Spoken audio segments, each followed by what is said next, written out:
Sometimes love finds you when you're not looking for it, in the most unexpected places, reminding you that laughter can heal even the loneliest heart.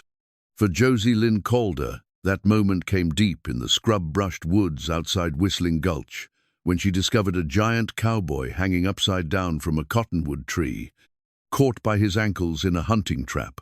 His boots flailed helplessly, his hat lay crumpled in the dirt, and his pride hung as low as he did. But when this stranger named Thatcher Boone looked up at her with a crooked grin and said, "Ma'am, if you ain't an angel, could you at least cut me down before I pass out?" Something warm stirred in Josie's chest. She burst out laughing, and he smiled back like sunshine breaking through clouds. What started as a rescue became something neither expected when bounty hunters arrived, claiming Thatcher was wanted for a crime. But what if the trap wasn't meant for wild hogs? What if someone wanted Thatcher found? Before we jump back in, tell us where you're tuning in from, and if this story touches you, make sure you're subscribed, because tomorrow I've saved something extra special for you.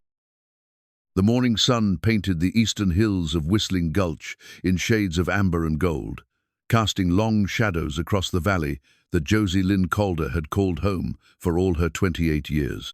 She sat astride her chestnut Mustang, Copper, on the ridge overlooking her family's ranch, breathing in the crisp October air that carried the scent of sage and the promise of winter. The worn leather saddle beneath her had belonged to her father, Samuel Calder, and before him, his father. 3 generations of Calders had worked this land, shaped it, loved it, and now it fell to her alone to carry on that legacy.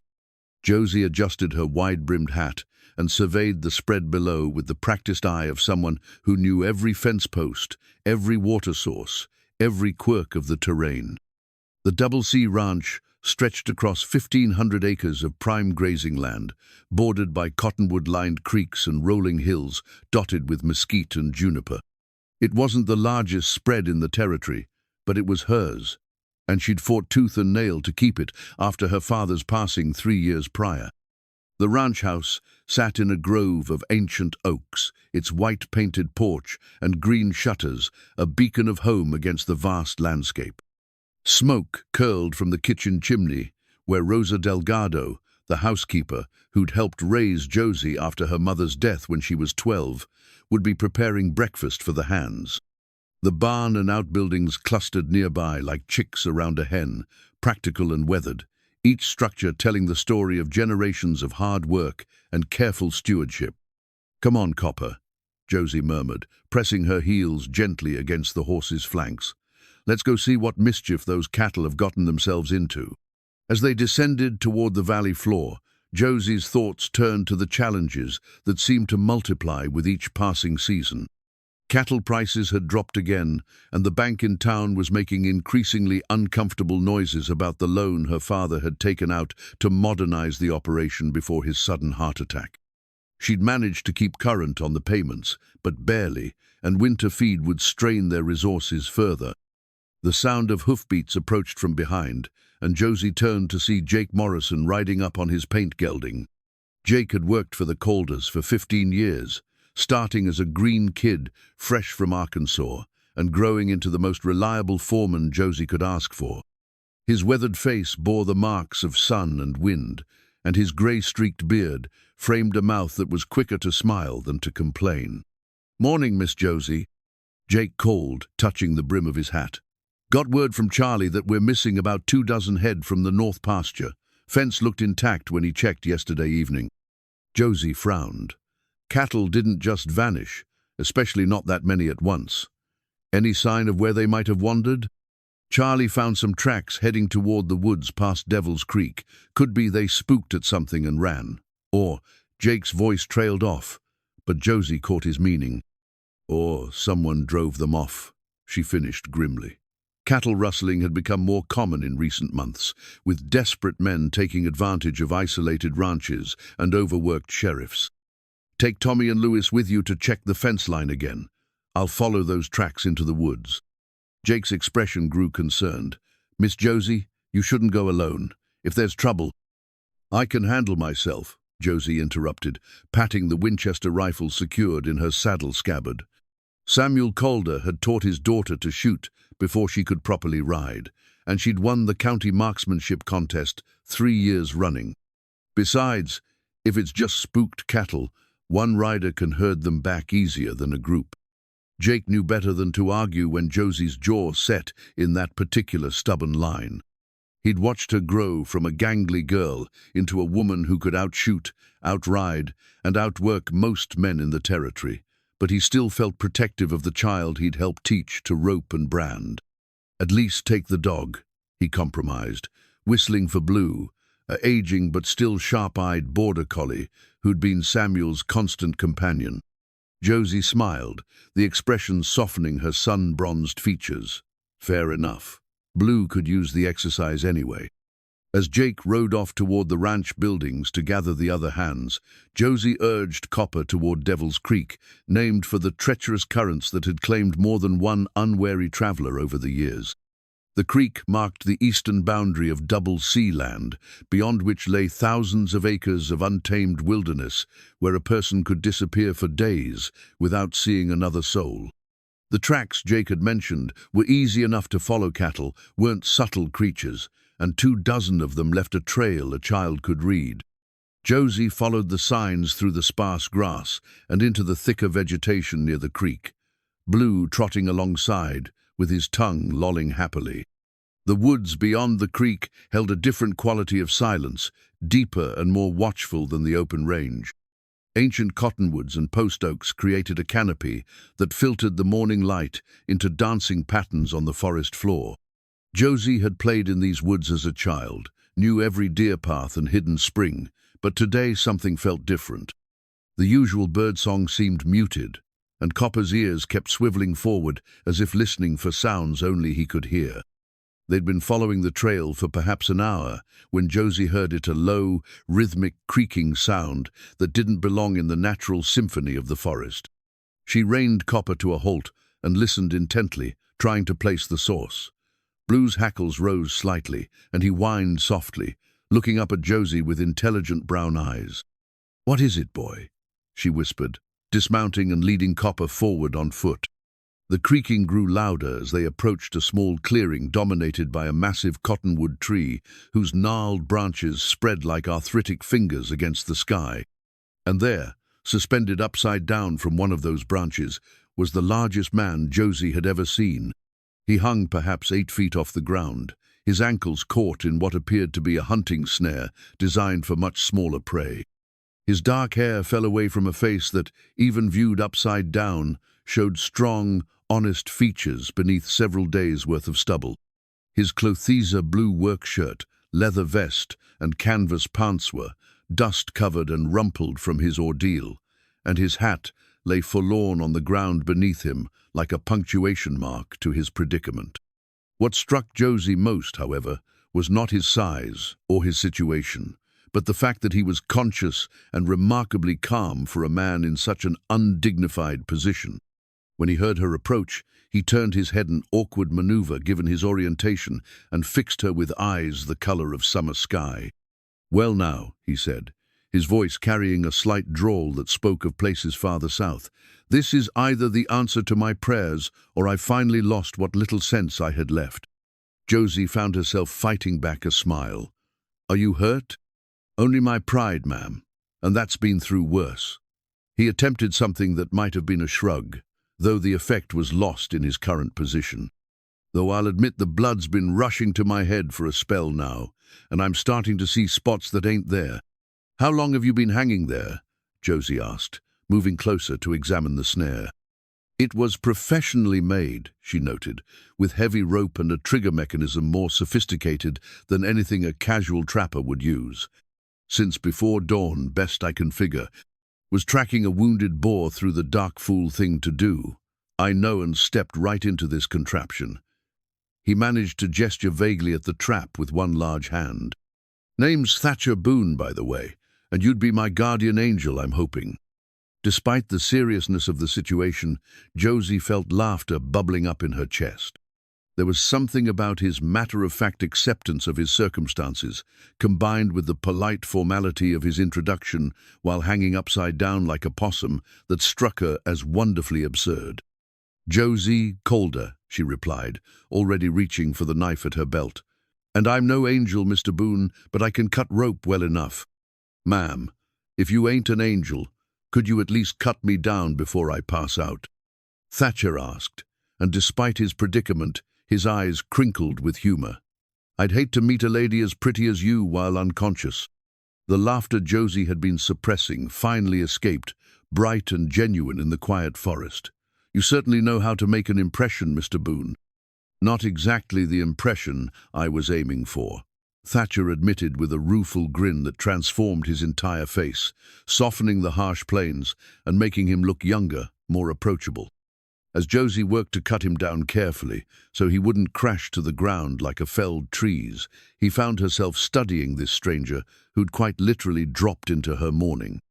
He was indeed a giant of a man, probably 6.5 feet tall, and built like someone who'd spent his life doing hard physical work. But his hands, when she helped steady him as he regained his footing, were gentle, and his thank you was spoken with genuine gratitude rather than wounded masculine pride. That's quite a trap, Josie observed, examining the cut rope and sophisticated trigger mechanism. Seems like overkill for hunting wild pigs. Thatcher, still wobbling slightly as his circulation returned to normal, retrieved his hat and dusted it off. That's what I was thinking. Almost like someone set it for... He paused, glancing at Josie with a suddenly cautious expression. For what? Nothing, ma'am. Just grateful to be right side up again. But Josie caught the shadow that passed over his features, a wariness that suggested Thatcher Boone had more on his mind than an unfortunate encounter with a hunting trap. Blue, who had been watching the proceedings with canine interest, suddenly stiffened and growled low in his throat, his attention fixed on something beyond the clearing. In the distance, Josie could hear the sound of approaching horses, several of them, moving at a steady pace through the forest. Thatcher heard them too, and his entire demeanor changed, the easygoing stranger replaced by someone alert and potentially dangerous. Miss Calder, he said quietly, I think it might be best if you headed back to wherever you came from. Why? Josie demanded, her hand instinctively moving toward her rifle. Who's coming? Before Thatcher could answer, 3 riders emerged from the trees on the far side of the clearing, their horses lathered with sweat as if they'd been riding hard. They were rough-looking men, the kind who lived by their guns and asked questions later. The leader, a thin man with pale eyes and a deputy's badge pinned to his vest, looked from Thatcher to Josie with calculating interest. Well, well, the deputy said, his voice carrying the flat authority of someone accustomed to being obeyed. Thatcher Boone, been looking all over creation for you. Josie felt Thatcher tense beside her, though his expression remained carefully neutral. Deputy Walsh, he acknowledged. Can't say I'm surprised to see you. I'll bet you can't. Walsh's pale eyes shifted to Josie, taking in her rifle, her confident posture. The way she stood slightly protectively in front of Thatcher, despite having known him for less than an hour. And who might you be, miss? Josie Calder. This is my land you're riding on. The Calder Ranch. Walsh nodded slowly. Heard your daddy was a good man. Shame about his passing. The words were polite, but something in his tone made them sound more like a threat than condolence. What do you want with Mr. Boone? Josie asked, though she suspected she already knew the answer. Walsh reached into his vest pocket and withdrew a folded piece of paper, which he shook out and held up for her to see. It was a wanted poster, bearing a reasonably good likeness of Thatcher's face above the words, Wanted for murder and cattle rustling, 500 reward. Thatcher Boone, Walsh read aloud, wanted for the murder of rancher William Morrison and the theft of 40 head of cattle from the Morrison spread near Copper Falls. Last seen heading east. He folded the poster and tucked it away. That'd be you, wouldn't it, Boone? Josie looked at Thatcher, searching his face for some sign of guilt or fear, but found only a weary sadness and something that looked remarkably like resignation. That would be me, Thatcher confirmed quietly, though not for the reasons that poster claims. Funny thing, though, Walsh continued, his pale eyes never leaving Thatcher's face. We heard you might be in these parts, so we set some traps. Amazing how well they work. His gaze flicked meaningfully to the cut rope still dangling from the cottonwood branch. The pieces clicked together in Josie's mind with horrible clarity. The sophisticated trap, the men arriving so conveniently after Thatcher had been found, the deputy's lack of surprise at their presence. None of this was coincidence. "You set that trap for him," she said, her voice steady despite the anger building in her chest. Walsh shrugged. "A man's got to use all the tools at his disposal when he's hunting dangerous fugitives. Speaking of which," he gestured to his companions, who began to spread out around the clearing. "Thatcher Boone, you're under arrest for murder. You have the right to remain silent, though I can't promise you'll make it back to Copper Falls alive if you try to run." "I won't run," Thatcher said quietly, his hands held slightly away from his sides in a gesture of surrender. "But I didn't kill William Morrison, and I didn't steal his cattle." "That's for a judge to decide," Walsh replied, "assuming you live long enough to see one." The threat was barely veiled, and Josie felt something cold settle in her stomach. She'd heard stories about Deputy Walsh, none of them good.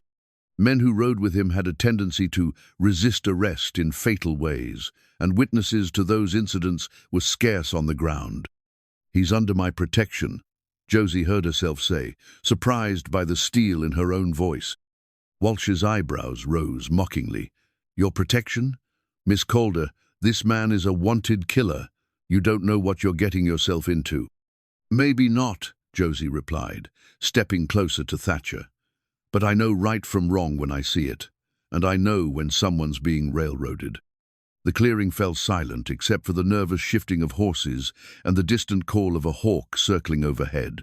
Josie was acutely aware of the rifle in her hands, of Blue pressed against her leg, of Thatcher's steady breathing beside her.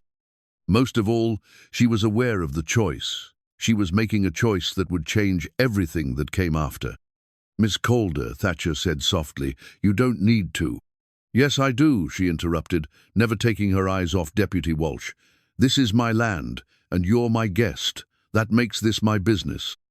Walsh studied her for a long moment, his pale eyes calculating odds and consequences. Finally, he smiled, but it was the cold smile of a predator who'd found easier prey elsewhere. "Well then," he said, gathering his reins, "I guess we'll be seeing you both real soon. Thatcher, you enjoy Miss Calder's hospitality while you can. Won't last long once word gets around about what you've done." With that ominous promise, Walsh and his men turned their horses and disappeared back into the forest, leaving Josie and Thatcher alone in the suddenly quiet clearing. For several minutes, neither of them spoke, both processing what had just happened and what it might mean. "You shouldn't have done that," Thatcher finally said, his voice heavy with regret. "Done what?" "Put yourself between me and them. Now you're involved, and Walsh isn't the kind of man who forgets a grudge." Josie turned to face him fully, studying the face that had gone from amusement to weariness to something approaching despair in the space of an hour. "Did you kill William Morrison?" "No." "Did you steal his cattle?" "No." "Then why are they after you?" Thatcher was quiet for so long that Josie began to think he wouldn't answer. When he finally spoke, his voice was barely above a whisper. "Because sometimes, Miss Calder, the truth isn't nearly as convenient as a lie. And because I was in the wrong place at the wrong time, asking the wrong questions about the wrong people." It wasn't a complete answer, but it was enough for now. Josie found herself believing him, not just because of his words, but because of something she saw in his icy, bone-deep honesty that couldn't be faked. "Well then," she said, shouldering her rifle, "I guess we'd better figure out how to prove your innocence before Deputy Walsh decides to solve his problem the permanent way." Thatcher stared at her, as if she'd grown a second head. "We? You saved my cattle from getting lost in these woods. The least I can do is return the favor." It was a thin justification, and they both knew it, but it would have to do for now. As they walked back toward where Copper waited patiently, Blue trotting beside them, Josie found herself wondering what she'd gotten herself into. She'd always been impulsive, but harboring a wanted man was beyond even her usual standards for questionable decisions. Yet when she glanced at Thatcher Boone, this gentle giant who'd made her laugh while hanging upside down from a tree, who'd surrendered without a fight to protect her from getting caught in crossfire, who carried himself like a man with nothing to hide, he knew she'd made the right choice. The only question now was whether they'd both live long enough to prove it. The ride back to the Double C passed in companionable silence, with Thatcher walking alongside Copper while Josie remained mounted. She'd offered to let him ride double, but he'd declined with a self-deprecating smile, saying he was too heavy and the horse had carried enough burden for one day. Blue trotted between them, occasionally looking up at Thatcher with the kind of canine approval that spoke volumes about a man's character. As they crested the ridge overlooking the ranch, Josie felt a familiar swell of pride at the sight of her family's legacy spread out below. But today, that pride was tempered by uncertainty about what bringing Thatcher home might mean for everything she'd worked to protect. "It's beautiful," Thatcher said quietly, pausing to take in the view. "Your father built something lasting here. 3 generations of Calders built this," Josie corrected, though not unkindly. "I'm just trying not to be the one who loses it." Something in her tone made Thatcher look at her more closely. "Trouble?" "The usual kind. Too much debt, not enough rain, cattle prices dropping faster than a stone in a well." She shrugged, trying to make light of worries that kept her awake most nights. "Nothing that can't be solved with a few good seasons and some luck." They were halfway down the slope when Jake Morrison appeared from behind the barn, leading his paint gelding. When he spotted Josie approaching with a stranger, his weathered face creased into a frown of concern. By the time they reached the yard, Jake had been joined by Charlie Winters and Luis Mendoza, 2 of the ranch's most loyal hands. "Miss Josie," Jake called, his eyes never leaving Thatcher. "Find those missing cattle?" "Found them heading toward the creek, just like you said." Josie dismounted and handed Copper's reins to Charlie. "This is Thatcher Boone. He helped me track them down." Jake's expression remained carefully neutral, but Josie caught the subtle shift in his posture that meant he was ready for trouble. At 52, Jake had seen enough of the world to know when something didn't sit right, and a stranger appearing out of nowhere always raised questions. "Much obliged, Mr. Boone," Jake said, extending his hand in greeting. When Thatcher clasped it, Jake winced slightly at the grip. "You've got hands like a man who knows his way around hard work." "Yes, sir. Been earning my keep with these hands most of my life." "And what brings you to our neck of the woods?" Before Thatcher could answer, the sound of hoofbeats announced new arrivals. Deputy Walsh and his 2 companions rode into the yard as if they owned it, their horses' hooves striking sparks off the hard-packed earth. The deputy's pale eyes swept the assembled group with predatory interest. "Afternoon, folks," Walsh called, dismounting with deliberate casualness. "Hope we're not interrupting anything important." Jake stepped forward, his hand resting casually on the butt of his holstered Colt. "Deputy, what brings you out our way?" Walsh reached into his vest and withdrew that damning piece of paper, the wanted poster, that seemed to follow Thatcher like a shadow. He held it up for everyone to see, watching their faces as recognition dawned. "Looking for this man," Walsh announced. "Thatcher Boone, wanted for murder and cattle rustling, last seen in this area." His cold gaze fixed on Thatcher. "Funny thing is, we just ran into him about an hour ago, but he managed to slip away in all the confusion." Josie felt her heart sink as she watched Jake's expression change from cautious welcome to grim suspicion. Charlie and Luis exchanged glances, their hands drifting toward their weapons.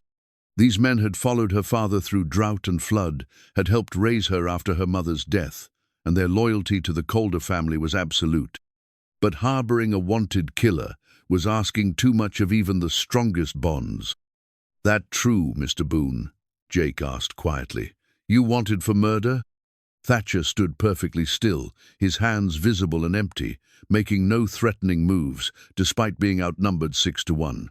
"There's a warrant with my name on it," he said carefully, "but I didn't kill William Morrison, and I didn't steal his cattle."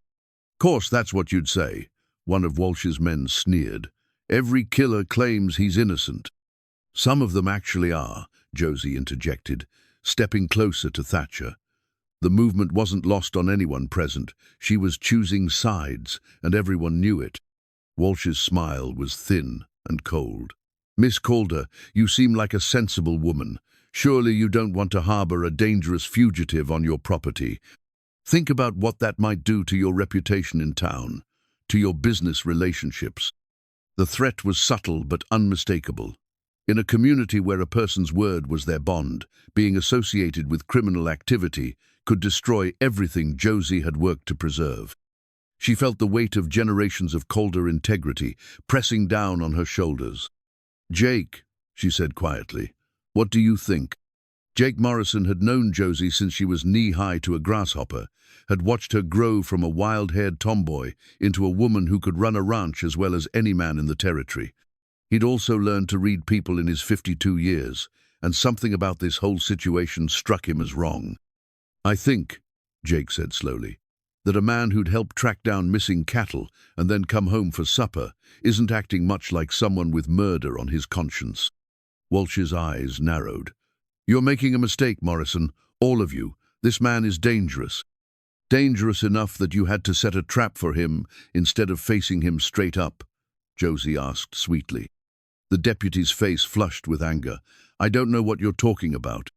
That snare in the cottonwood grove was set for a man, not a pig. Professional work. Too sophisticated for casual hunting." Josie's voice carried the authority of someone who'd grown up in these woods. "Makes a person wonder who might have the skills and motivation to set such a thing." For a moment, Walsh looked genuinely dangerous, his hand moving toward his gun. But then he seemed to remember where he was and how many witnesses were present. Instead, he remounted his horse with jerky, angry movements. "You're all making a serious mistake," he said, his voice tight with barely controlled rage. "When that killer shows his true colors, don't come crying to me for help." "Wouldn't dream of it," Jake replied mildly.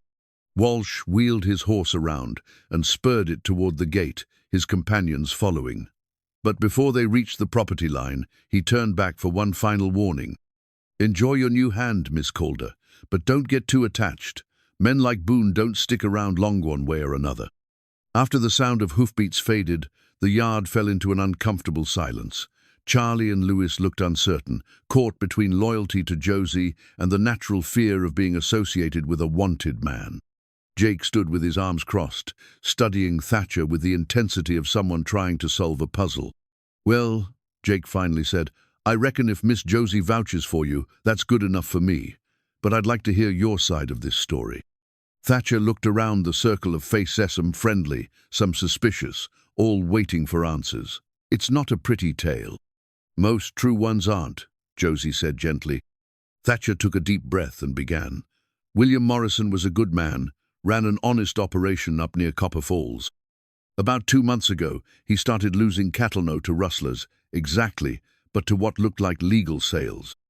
Someone was forging bills of sale, using his name and brand to move stolen livestock through legitimate channels." "Clever," Jake murmured. "Hard to prove theft when the paperwork looks legal." "Morrison hired me to investigate. I'd done some work for the Cattlemen's Association, had a reputation for tracking down rustlers and brand runners." Thatcher's expression grew grim. "What I found was bigger than just cattle theft. There was a whole network of corrupt officials, crooked dealers, even some legitimate ranchers who were willing to look the other way for a cut of the profits. And Morrison started asking too many questions, made too much noise about what we'd discovered." Thatcher's voice dropped to barely above a whisper. "Found him shot in the back on his own land, his cattle gone, and my horse tied up outside his house like I'd been there for a social call. Frame job," Jake said grimly. "Clean and simple. By the time I realized what had happened, half the territory was looking for me with shoot-to-kill orders." Thatcher looked directly at Josie. "That's why I said you shouldn't get involved. These people don't leave loose ends." Rosa Delgado appeared on the porch, drawn by the commotion. At 60, she was still a formidable woman, with silver-streaked hair and dark eyes that missed nothing. She'd been with the Calders since before Josie was born, and had earned the right to speak her mind on any subject concerning the family. "What's all this fuss about?" she demanded in accented English. "Rosa, this is Thatcher Boone," Josie said. "He's going to be staying with us for a while." Rosa studied Thatcher with the penetrating gaze of someone who'd raised children and knew how to spot trouble. After a long moment, she nodded approvingly. "He looks hungry," she announced. "Bring him inside. A man can't think properly on an empty stomach." As the group began to disperse, Jake lingered beside Josie. "You sure about this?" he asked quietly. "Once word gets around town, there'll be no taking it back." Josie watched Thatcher follow Rosa toward the house, his movements careful and grateful, like a man who hadn't experienced kindness in a long time.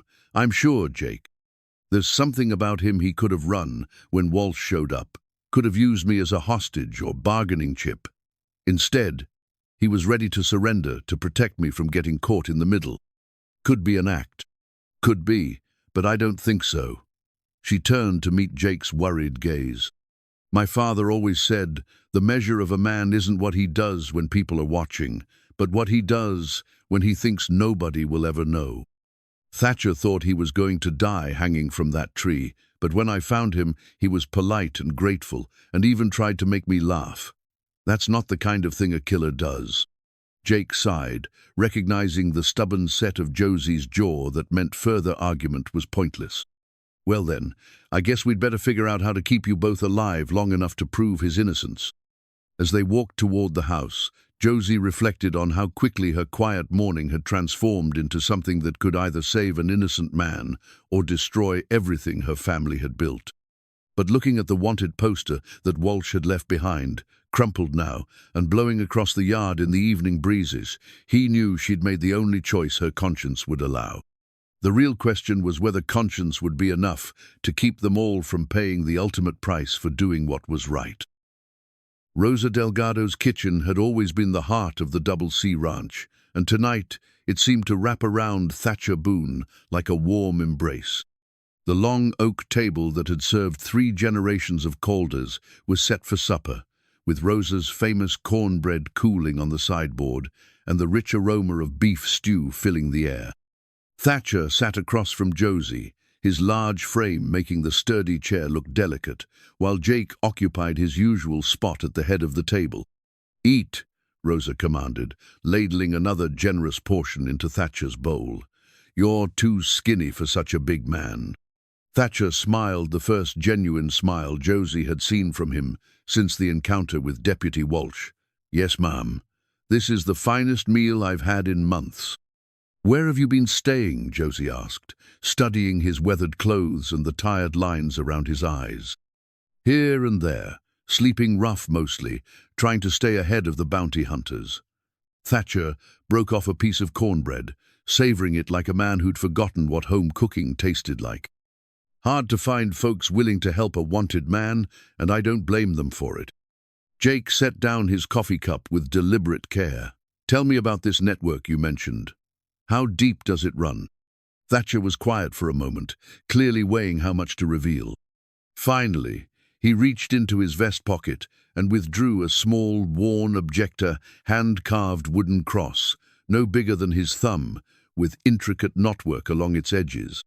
"My sister Mary carved this for me before she died," he said quietly, placing it on the table between them. "She always said it would keep me on the righteous path, help me know right from wrong when the choice wasn't clear." Rosa crossed herself instinctively, recognizing the deep faith the little cross represented. "Your sister was a wise woman." "She was. Raised me after our parents died, kept me from going wild like a lot of boys in our situation." Thatcher's fingers traced the worn wood. "When she passed from the fever 5 years ago, I didn't much care what happened to me.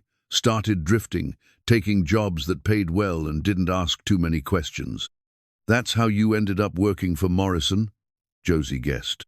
"That's how I ended up becoming the kind of man Morrison could trust with the truth." Thatcher's voice carried the weight of old regrets.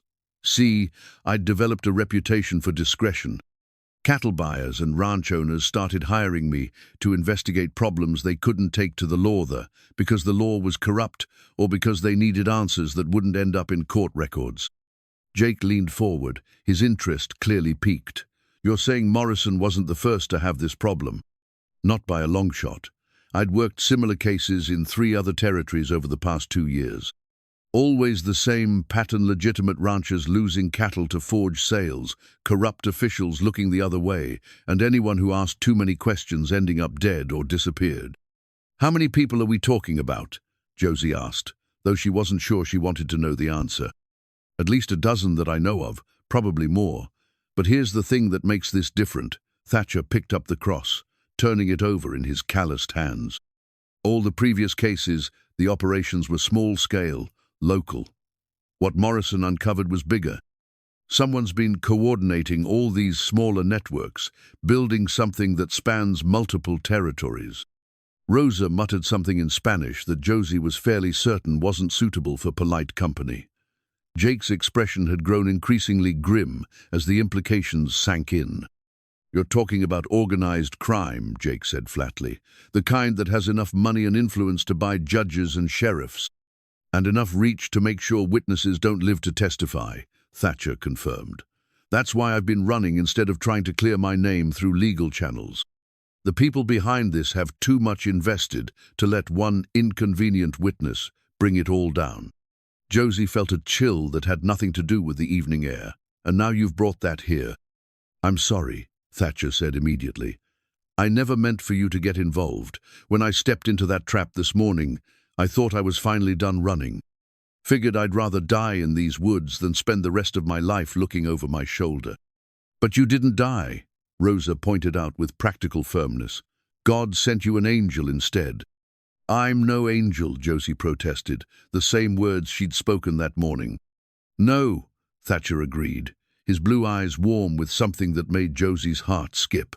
"You're better than that. You're a woman with the courage to do what's right, even when it's dangerous." The moment stretched between them, charged with possibilities neither was quite ready to name. Jake cleared his throat meaningfully, breaking the spell. "Well then," Jake said, "I reckon we'd better figure out how to keep you both safe while we work on proving your innocence. Can't do much good if you're dead."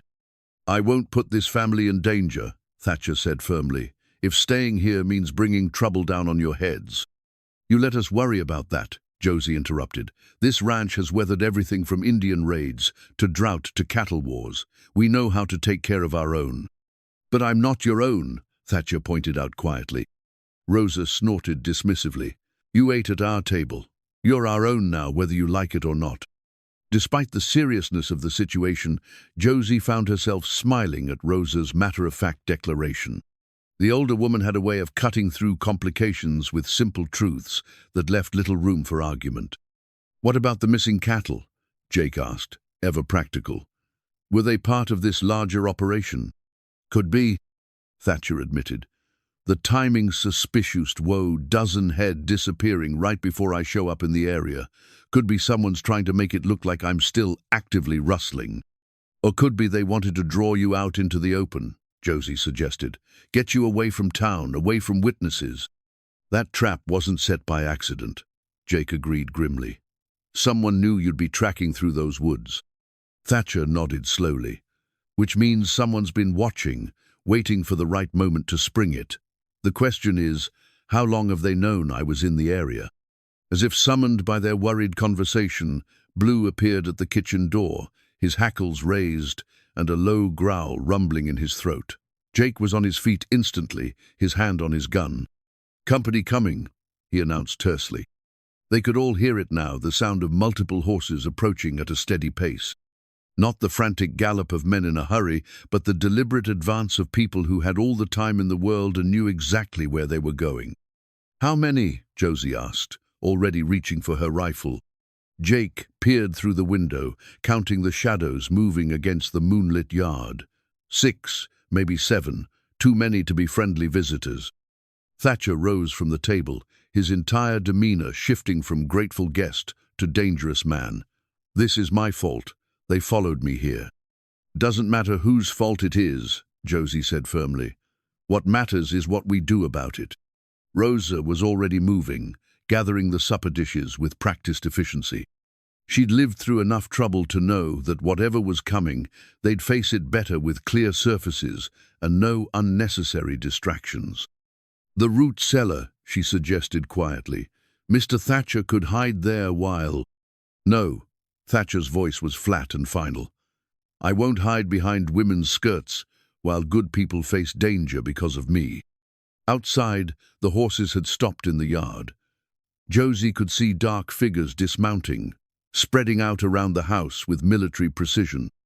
These weren't drifters or casual bounty hunters. They moved like men with training and experience. "Miss Calder," a voice called from the darkness, "we know you're harboring a fugitive. Send him out, and nobody has to get hurt."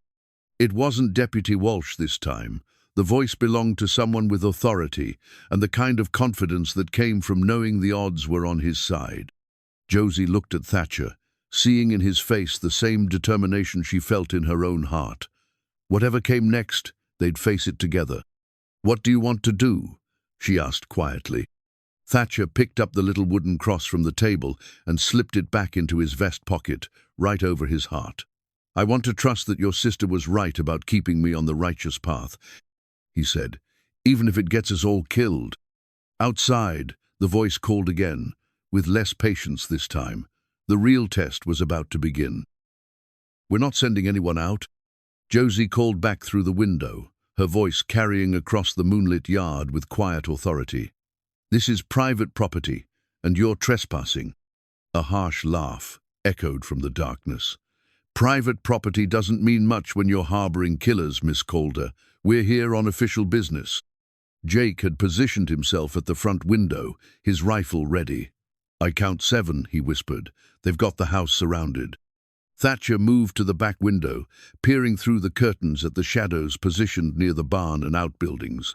"Professional setup. These aren't local bounty hunters."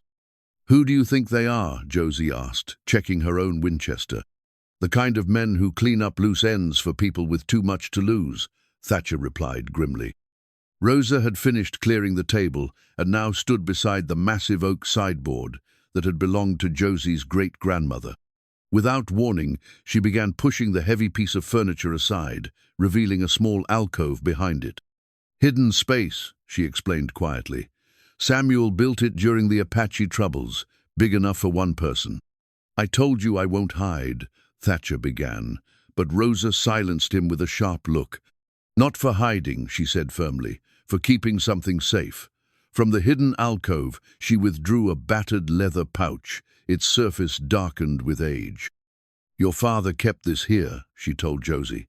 "Said if anything ever happened to him, you'd need what's inside."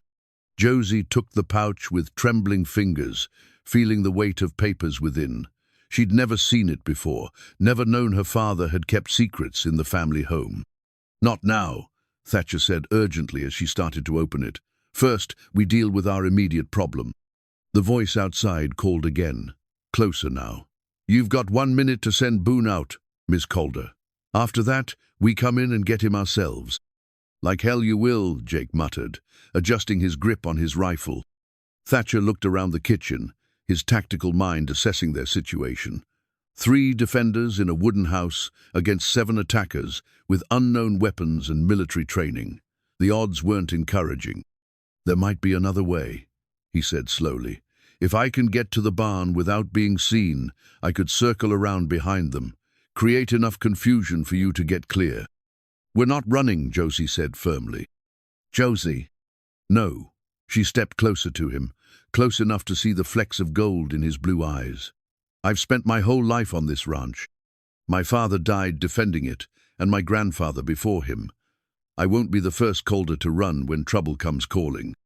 Something shifted in Thatcher's expression, a recognition of the steel beneath Josie's quiet strength. "Your father raised a remarkable woman."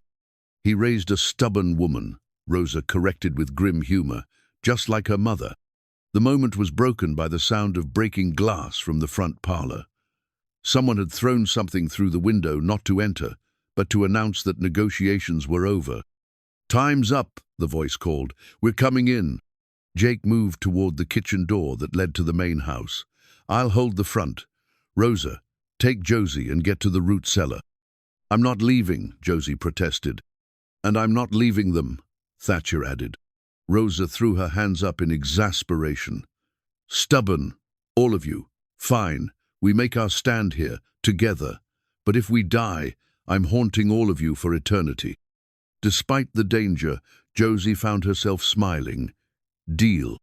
The kitchen door burst open, and the first attacker charged through lean man with cold eyes and a sheriff's badge that Josie didn't recognize. Jake's rifle barked once, and the man spun sideways, clutching his shoulder. "Sheriff's Department!" the wounded man shouted, though his badge looked newly minted and his authority questionable. "You're all under arrest for harboring a fugitive." "Show me a warrant," Jake called back, working the lever of his rifle.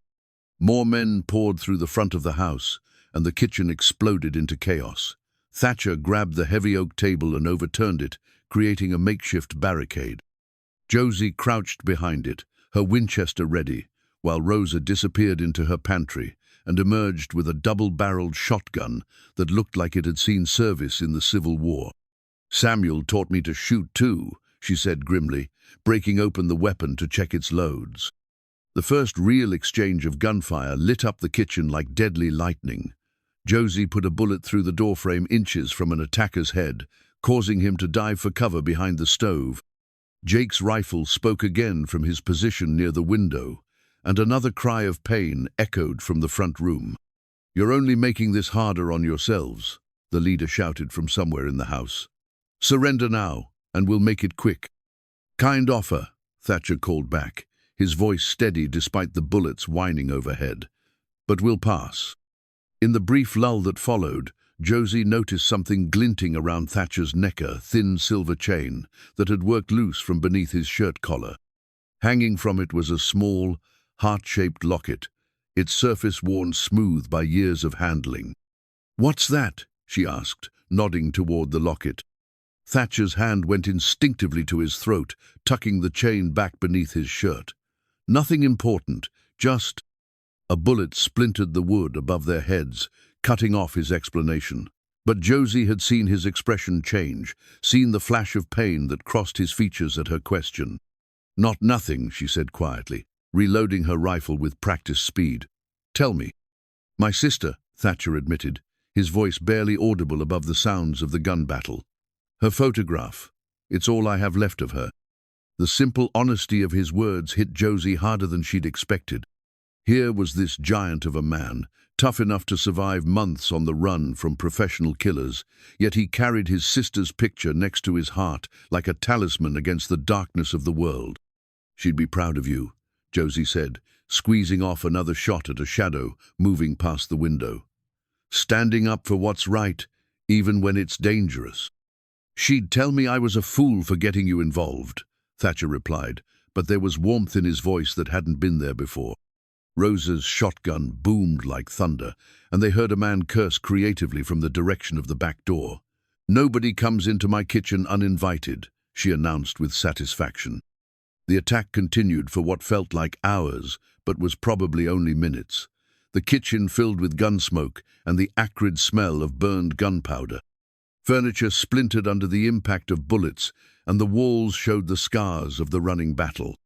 Then, as suddenly as it had begun, the shooting stopped. "Boone," the leader called, "you've cost me 2 good men. This isn't over." They could hear the attackers retreating, their footsteps heavy on the wooden floors of the front rooms.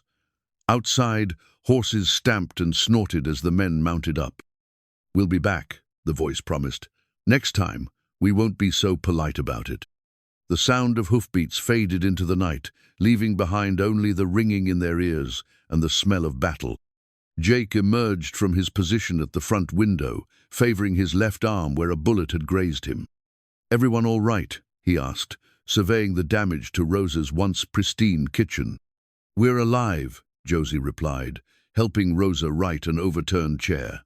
"That's more than I expected 10 minutes ago." Thatcher was examining the bullet holes in the walls, his expression thoughtful. "They weren't trying to kill us," he said finally. "Could have fooled me," Jake muttered, binding his wounded arm with a kitchen towel. "Think about it. 7 armed men against 3-4 if you count Rosaine a wooden house. If they'd wanted us dead, we'd be dead.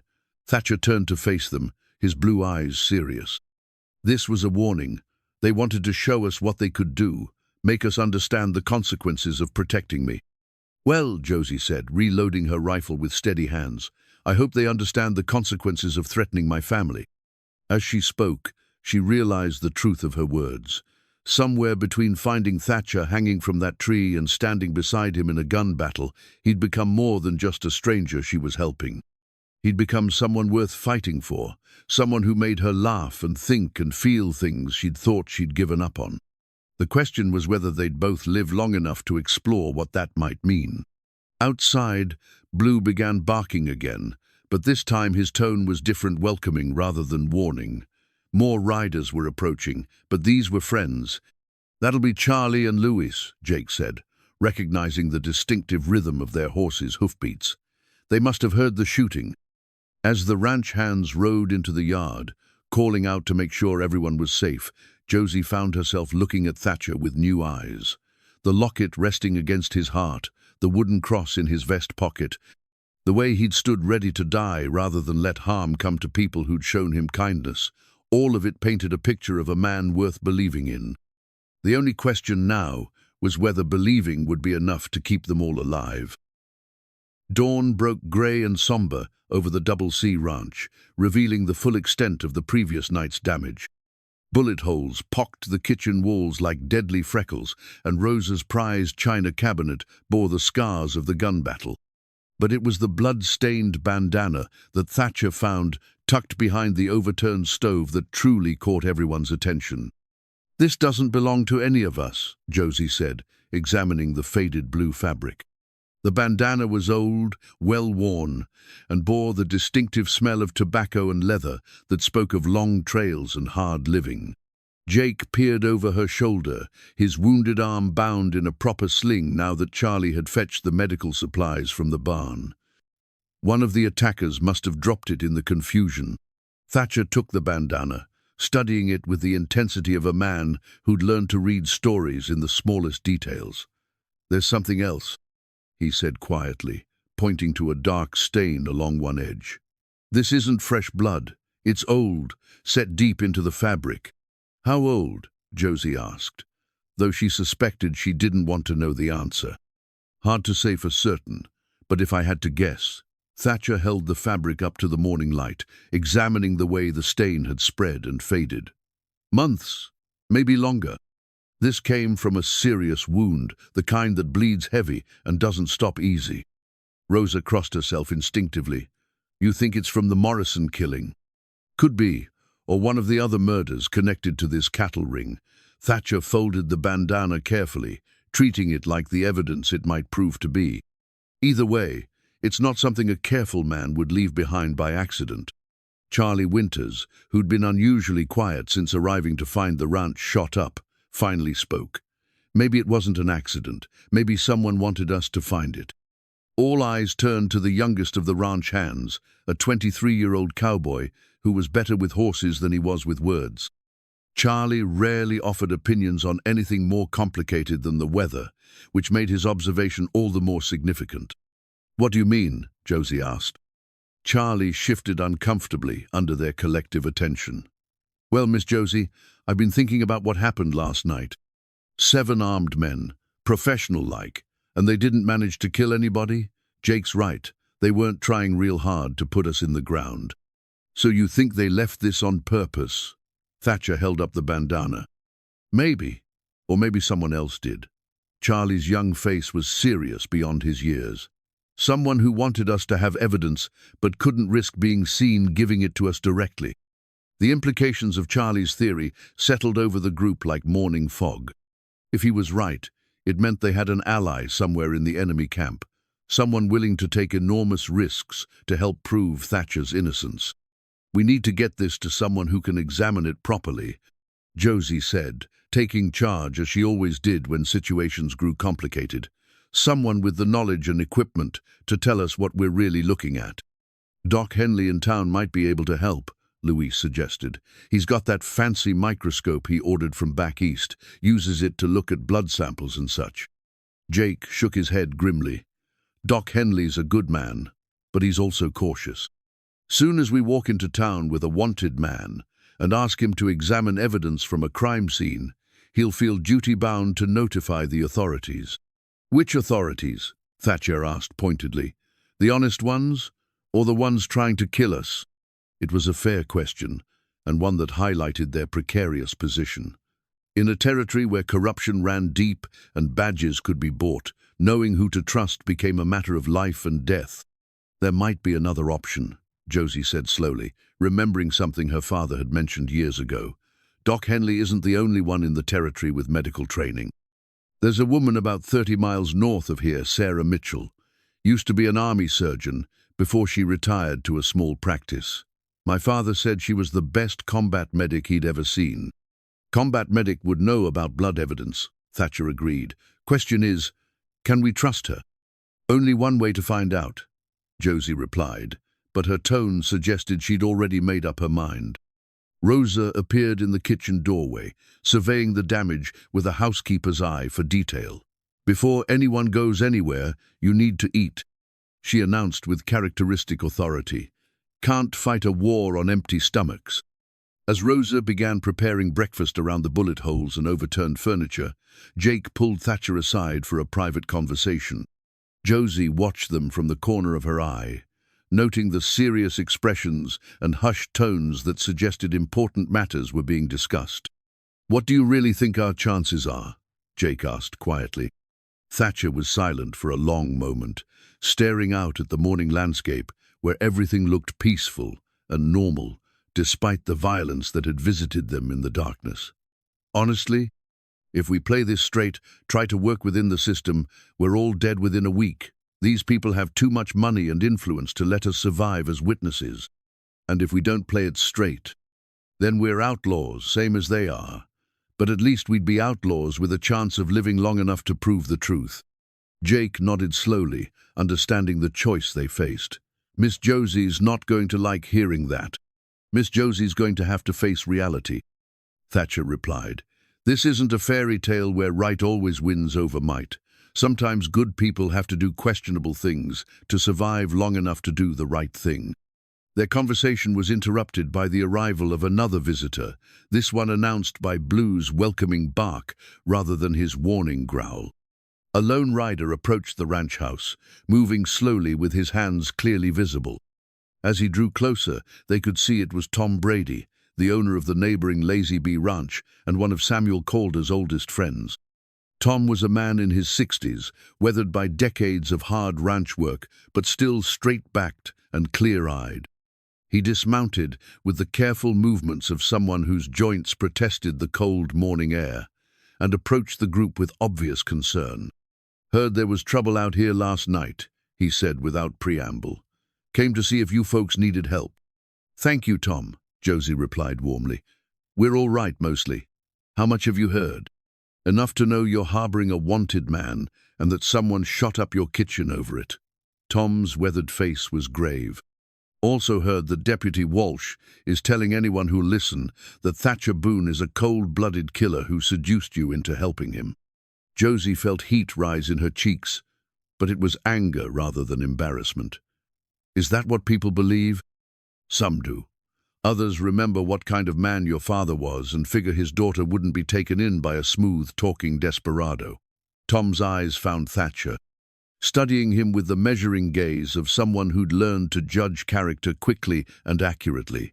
"Question is, which one of them is right?" Thatcher met the older man's stare steadily. "I didn't kill William Morrison, Mr. Brady, but I understand why you'd have doubts." "Actually, I don't," Tom replied, surprising them all. "See, I knew Bill Morrison, worked with him on several cattle drives back in the day. He wasn't the kind of man who'd hire a killer to investigate cattle theft. If he trusted you, that's good enough for me." The simple statement of faith seemed to lift a weight from Thatcher's shoulders. Here was validation from someone who'd known Morrison personally, someone whose opinion carried weight in the community. "What's the mood in town?" Jake asked. Tom's expression grew troubled. "Mixed. The sheriff's officially staying neutral, says it's a matter for the territorial authorities. But Walsh has been stirring up sentiment, claiming that harboring Boone puts the whole community at risk. Some folks are scared, others are angry. It's the kind of situation that could turn ugly fast. Meaning there's talk of forming a vigilante committee. Walsh is encouraging it, saying the law's too slow and the threat's too immediate to wait for proper justice. Tom's voice carried the weariness of someone who'd seen what happened when communities took justice into their own hands. If they decide to ride out here in force, you won't be able to fight them all off. The bandana in Thatcher's pocket suddenly felt heavier, its potential significance magnified by the urgency of their situation. They needed proof of his innocence, and they needed it fast, before fear and manipulation turned their neighbors into enemies. "How long do you think we have?" Josie asked. "Day or two at most. Walsh is pushing hard, and scared people don't think clearly." Tom looked around at the bullet-damaged ranch buildings, assessing their defensive capabilities with a soldier's eye. "You need to either prove his innocence quick or get him somewhere safe until you can." "We're working on the first option," Thatcher said, patting his pocket where the blood-stained bandana rested. "Good, but have a backup plan ready, just in case." Tom remounted his horse, settling into the saddle with a grunt of effort. "I'll do what I can to slow things down in town, talk to the reasonable folks about giving you time to sort this out properly." But Tom Brady's word only carries so much weight these days. As Tom rode away, the group stood in somber silence, each lost in their own thoughts about the narrowing window of opportunity they faced. The bandana might provide the evidence they needed to clear Thatcher's name, but only if they could get it examined and verified before the vigilantes arrived. "We need to ride to see Sarah Mitchell today," Josie decided. "This evidence won't do us any good if we're all dead before we can use it." "Agreed," Thatcher said. "But not all of us should go. If this is a trap, we don't want everyone caught in it." "I'll go with you," Jake volunteered immediately. "No," Josie said firmly. "You're hurt, and someone needs to stay here to coordinate the defense if those vigilantes show up early. Charlie and Louis can handle that with Rosa's help, but they'll need an experienced hand to guide them." Jake started to protest, but Josie cut him off with a look that brooked no argument. "Besides, Sarah Mitchell is more likely to trust another woman than a group of armed men showing up at her door." "She's right," Thatcher admitted reluctantly, "but I don't like the idea of you taking that risk." "It's my risk to take," Josie replied, "and my decision to make." As they prepared for the dangerous journey ahead, none of them noticed the lone figure watching from the ridge above the ranch, someone who'd been observing their movements since before dawn, someone who had plans of their own for the blood-stained bandana and the secrets it might reveal. The ride to Dr. Sarah Mitchell's place took them through some of the most beautiful and treacherous country in the territory. Josie and Thatcher followed deer trails and creek beds, avoiding the main roads where vigilantes or Walsh's men might be watching. Copper and Thatcher's borrowed mount, a steady bay gelding named Buck, picked their way carefully across rocky slopes and through dense stands of pine and aspen. They'd been riding for 2 hours when Thatcher called for a halt near a natural spring hidden in a grove of cottonwoods. As the horses drank, he reached into his saddlebags and withdrew something wrapped in oiled clother, broken spur, its rowel bent, and one of its decorative conchos missing. "Found this caught in the fence wire near where your cattle went missing," he said, unwrapping the piece of hardware carefully. "Didn't want to mention it in front of the others until I was sure what it meant." Josie examined the spur with growing excitement.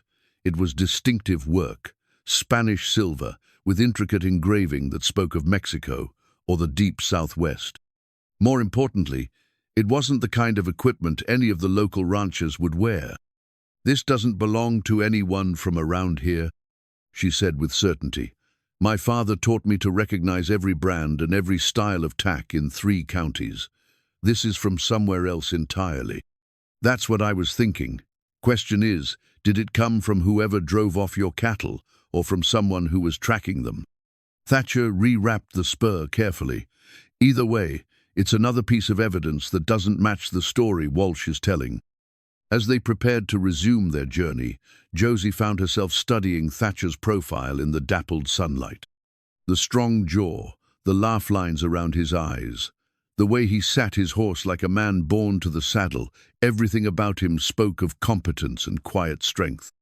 Yet there was a gentleness in the way he handled the horses, a consideration in how he helped her navigate difficult terrain, that revealed the character beneath the capable exterior. "Tell me about your sister," she said as they rode deeper into the wilderness. Thatcher was quiet for so long that Josie began to think he wouldn't answer. When he finally spoke, his voice carried the weight of old grief and cherished memories. "Mary was 7 years older than me, but she never made me feel like a burden after our parents died. She worked 3 jobs to keep us fed and took in laundry, cleaned houses, even worked in the saloon serving drinks when times got really hard." His hand went instinctively to the locket at his throat. "Never complained, never made me feel guilty for being another mouth to feed." "She sounds like a remarkable woman." She was. Smart as a whip too. Taught herself to read and write when most girls in our situation wouldn't have had the chance. Always said education was the key to a better life, that knowledge was the one thing nobody could take away from you. Josie thought about her own education, the governesses her father had hired, the books that filled the ranch house library, the opportunities she'd taken for granted. "Is that why you learned to investigate?" For her? Partly. But also because she always believed people deserved justice, even when the law wasn't interested in providing it. She used to say that if good people didn't stand up for what was right, then evil people would win by default. They crested a ridge and saw Dr. Mitchell's homestead spread out in the valley, below a neat collection of buildings including a house, barn, and what appeared to be a medical clinic. Smoke rose from the chimney, and they could see a woman working in a vegetable garden beside the house. "Looks peaceful enough," Thatcher observed, but his hand rested on his gun butt as he scanned the surrounding terrain for signs of trouble. As they rode into the yard, the woman in the garden straightened and turned to face them. Dr. Sarah Mitchell was a woman of perhaps 45, with prematurely grey hair and the kind of steady gaze that came from seeing too much of life's harsh realities. She wore practical clothesa, split-riding skirt and cotton blouse, and her hands bore the calluses of someone who worked with tools as well as medicines. "Good afternoon," she called, setting down her hoe and approaching them with cautious interest. "I'm Dr. Mitchell. What brings you to my little corner of nowhere?" Josie dismounted and extended her hand in greeting. "I'm Josie Calder from the Double C Ranch. This is Thatcher Boone. We're hoping you might be able to help us with a medical question." Dr. Mitchell's expression sharpened at Thatcher's name. "The wanted man. I've heard about you." "I'm sure you have," Thatcher replied evenly. "Question is, what did you hear? And from whom?"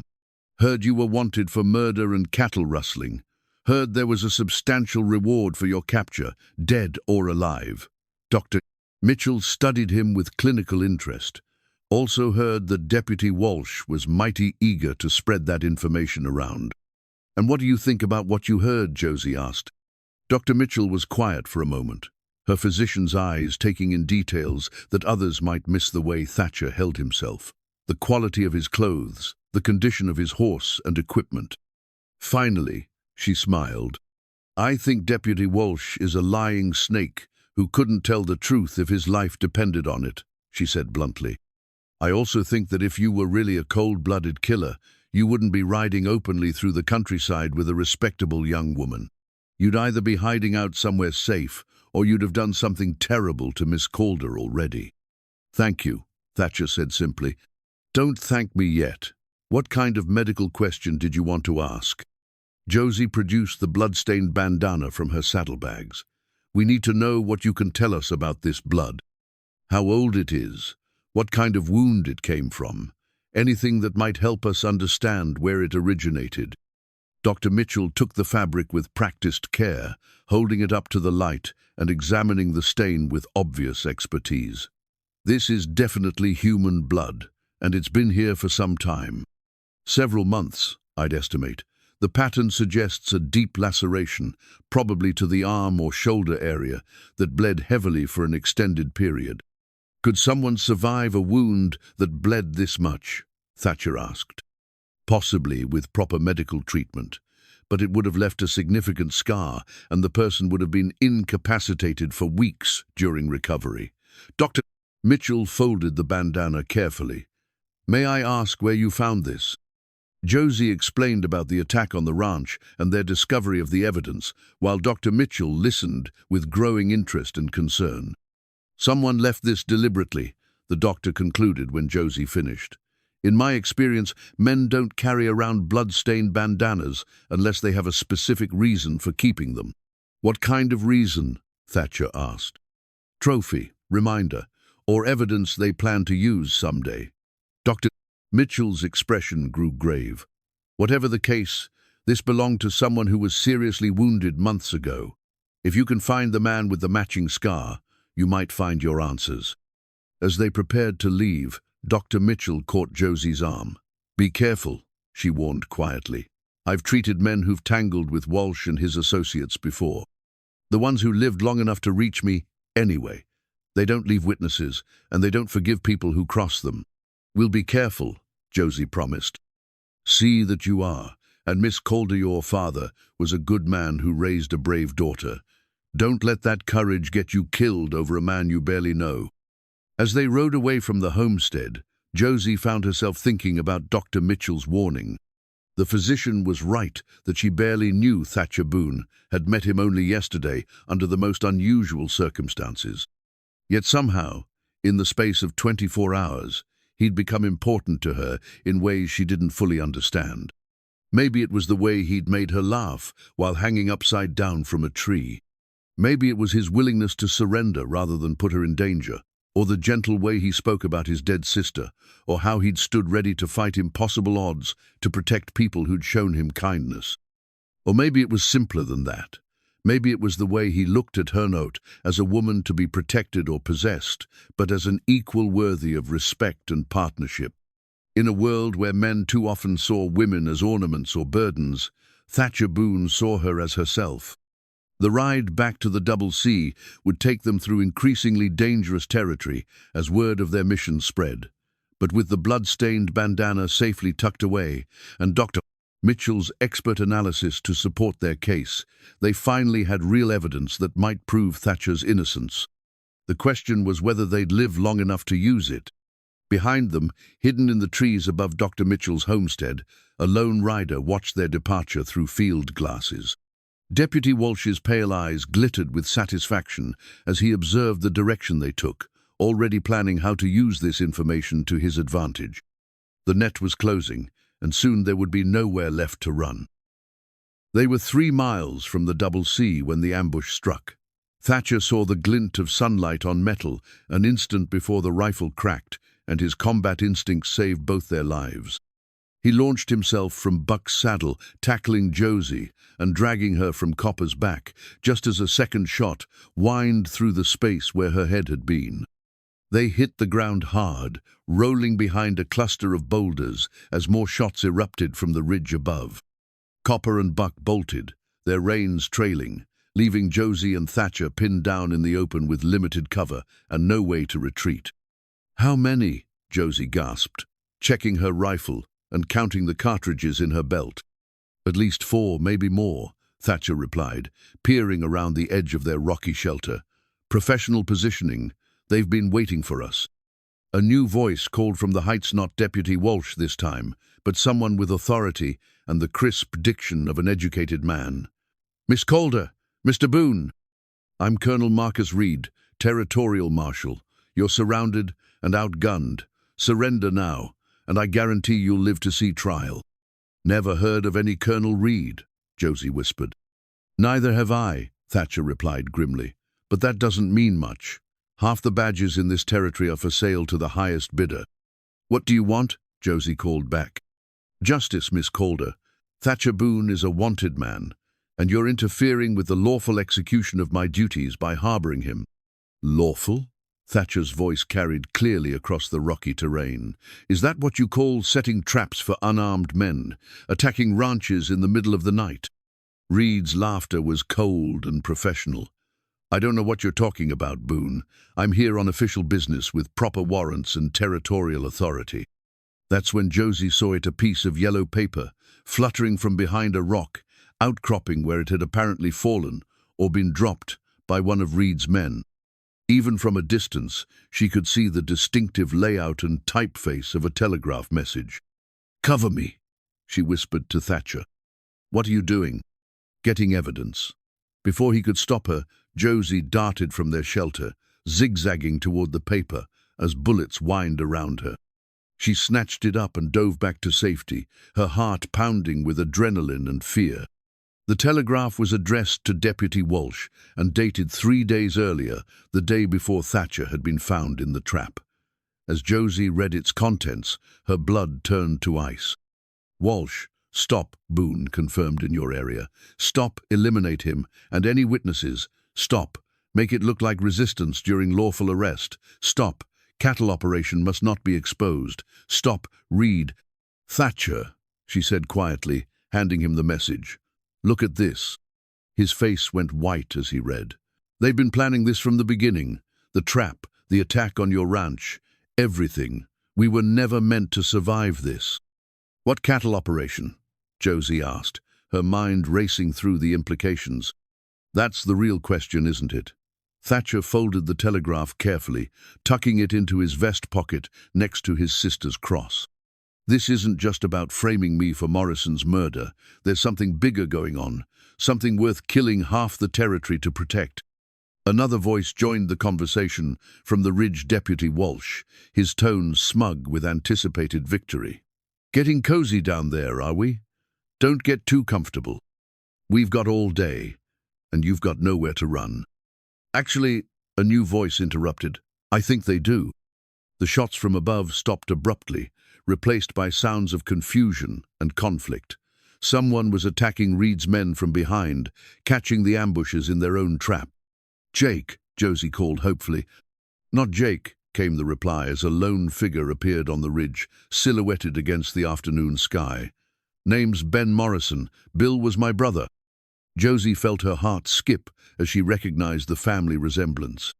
Ben Morrison was younger than his murdered brother had been, maybe 35, with the lean build of a professional tracker and the steady hands of someone comfortable with violence when necessary. "How did you find us?" Thatcher called. "Been tracking you for weeks," Ben replied, working his way down the slope with his rifle ready. "Same as them, but for different reasons. I want to know who really killed Bill, and you're the only man who might have answers." Reed's voice cut through the confusion, tight with anger and fear. "Morrison, you're interfering with official territorial business." "Official business, my ass," Ben shot back. "I know what you are, Reed. You and Walsh and the whole corrupt network you represent. My brother died because he got too close to your cattle operation, and you framed Boone here to cover your tracks." The pieces of the puzzle were finally coming together, but the picture they formed was more terrifying than anything Josie had imagined.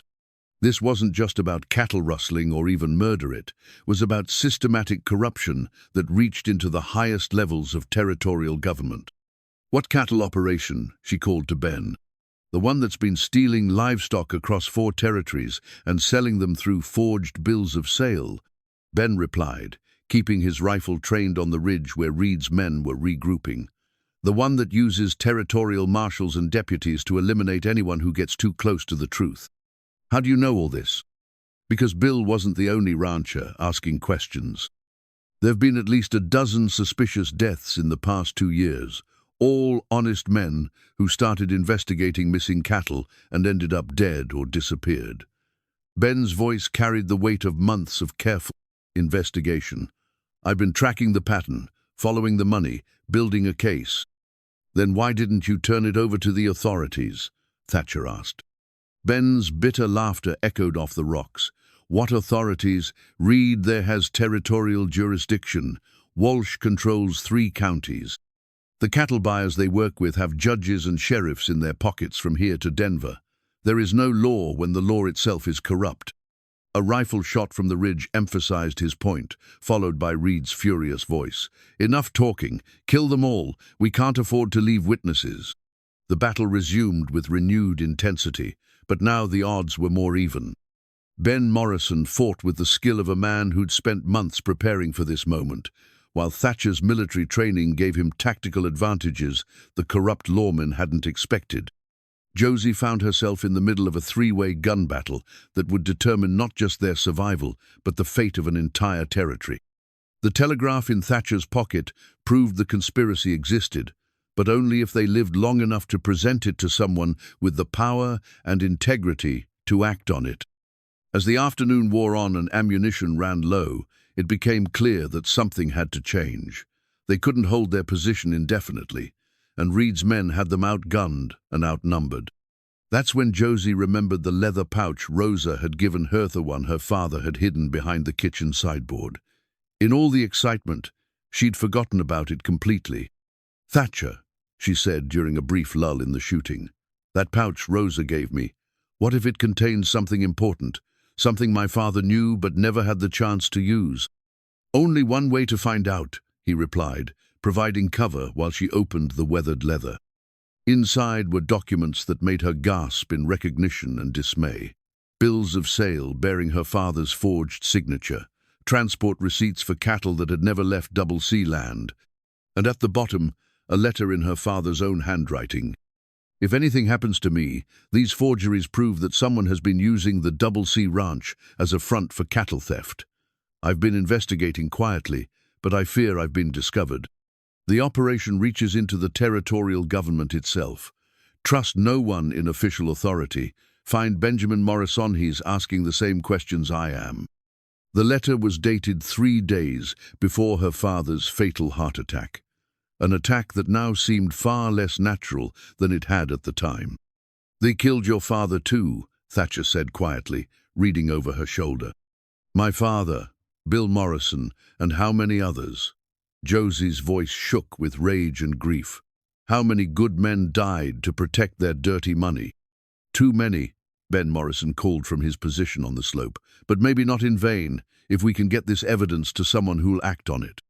Reed's voice carried clearly in the mountain air. "Walsh, take half the men and circle around behind them. We end this now." The final assault was beginning, and despite their evidence and their righteous cause, Josie wasn't sure they'd live to see justice done. But as she looked at Thatcher's determined face, at Ben Morrison's courage in the face of impossible odds, she knew they'd made the right choice. Sometimes the only way to serve justice was to risk everything for the truth, even when the law itself had become the enemy. Her father had understood that when he began his quiet investigation. Bill Morrison had understood it when he hired Thatcher to find answers. Now it was their turn to carry on that legacy, whatever the cost. The forged telegraph fluttered in the mountain breeze, a piece of yellow paper that held the power to bring down a criminal empire if they could survive the next hour to use it. The standoff stretched through the remainder of the afternoon, with both sides conserving ammunition and waiting for the other to make a fatal mistake. As the sun began its descent toward the western peaks, Josie found herself pressed against Thatcher's shoulder behind their rocky shelter, drawing comfort from his steady presence, even as their situation grew increasingly desperate. "We can't stay here much longer," Ben Morrison called softly from his position upslope. "They'll have reinforcements coming, and once it gets dark, they'll be able to move on us without being seen." Thatcher was examining his father's antique rifle lever-action Winchester that had served the Calder family for 2 generations. The weapon was reliable and accurate, perfectly maintained despite its age, and it carried the weight of family history in its worn wooden stock. "This was your father's?" he asked, running his fingers along the brass receiver. "And his father's before him," Josie replied. "Granddad carried it through the Indian Wars, and my father used it to defend the ranch more times than I can count. He always said it was the most trustworthy thing he owned, after his family." "Seems fitting that it should help us finish what he started," Thatcher said, checking the action and sighting down the barrel. From the ridge above, Reed's voice carried with military authority. "Walsh, status report." "They're pinned down good, Colonel," Walsh replied. "Morrison's causing problems, but we can handle him. Give me another hour, and this'll all be over." "An hour's too long. The sun's getting low, and I want this finished before dark." Reed's tone carried the frustration of a man accustomed to quick, decisive action. "Take 3 men and work around to the north. I'll take the others and circle south. We'll catch them in a crossfire they can't survive. Josie felt Thatcher tense beside her. That's what I'd do in their position, he admitted quietly. Classic pincer movement. They'll have us caught between two fires with no way out. Then we need to move first, Ben Morrison said, having overheard the exchange. Break out of this trap before they can spring theirs. Move where? Josie asked. They've got the high ground, and we're on foot in open country. Not all of it's open, Ben replied, pointing toward a narrow draw that cut between two ridgelines about 200 yards to their east. That ravine runs for nearly a mile before it opens onto the main trail. If we can reach it, we might have a chance. Thatcher studied the terrain with a tactical eye, measuring distances and calculating odds. It's a long run across open ground. They'll have clear shots at us for most of the way. Better than sitting here waiting to die, Josie said firmly, surprised by her own resolve. The lady's got a point, Ben agreed. Besides, they're expecting us to stay put and fight defensively. A breakout might catch them off guard. As they planned their desperate escape attempt, the sound of approaching hoofbeats echoed from the valley below. All three of them froze, expecting to see Reed's reinforcements arriving to seal their fate. Instead, they saw a sight that filled Josie's heart with hope and dread in equal measure.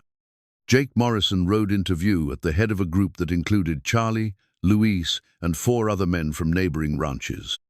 They were armed and determined, riding hard toward the sound of gunfire that had been echoing across the countryside for hours. "Jake, no," Josie called out, but her voice was lost in the distance. Reed had seen them too. "Walsh, new targets approaching from the south. Deal with them." The corrupt marshal's cold calculation was evident as he split his forces to meet this new threat. Half his men remained focused on the trapped trio, while the others repositioned to ambush Jake's rescue party before they could reach the battle. "They're riding into a trap," Thatcher said grimly, watching Jake's group approach the valley where Reed's men lay in wait. "We have to warn them," Josie insisted, but Ben Morrison shook his head. "Too far, and they'd never hear us over the sound of their own horses. By the time our voices carry, it'll be too late." That's when Josie remembered something her father had taught her as a childer trick he'd learned from Apache scouts during his younger days. She pulled off her light-colored shawl and began waving it in a specific pattern against the dark rocks, creating a visual signal that stood out against the natural background. "What are you doing?" Thatcher asked. "Apache mirror, talk, adapted for cloth," she replied, continuing the rhythmic pattern. "My father said the key was to create a signal distinct enough to catch attention, but simple enough to understand quickly." For a moment, it seemed her efforts were in vain. Jake's group continued their headlong rush toward danger, unaware of the ambush waiting for them. Then Luis, riding at Jake's right hand, suddenly pointed in their direction and called out something that made the entire group rein in their horses. Jake raised a pair of field glasses, studying the ridge where Reed's men were positioned. Even at that distance, Josie could see him counting muzzle flashes and assessing the tactical situation with the eye of an experienced fighter. Instead of charging into the trap, Jake's group split up, some taking cover, while others worked around to flank Reed's ambush positions. The corrupt marshal's advantage of surprise evaporated as his carefully laid plans crumbled under the assault of men who knew the country and weren't afraid to fight for what was right. "Smart man, that foreman of yours," Ben observed with approval. "He's got good tactical instincts." The arrival of Jake's reinforcements had changed the entire dynamic of the battle. Reed's men, who had moments before held every advantage, now found themselves caught between multiple forces and fighting a battle on several fronts simultaneously. "This is our chance," Thatcher said, checking his ammunition. "While they're distracted dealing with Jake's group, we make our move for that ravine." "All of us?" Josie asked. "No," Ben Morrison replied firmly. "Someone needs to stay behind and keep their attention focused here. Draw their fire while the others escape." The implication was clear: whoever stayed would likely die, buying time for the others to reach safety. Josie saw the resolve in Ben's eyes and knew he'd already made his choice. "It should be me," Thatcher said quietly. This whole thing started because they're after me. No reason for anyone else to die over it.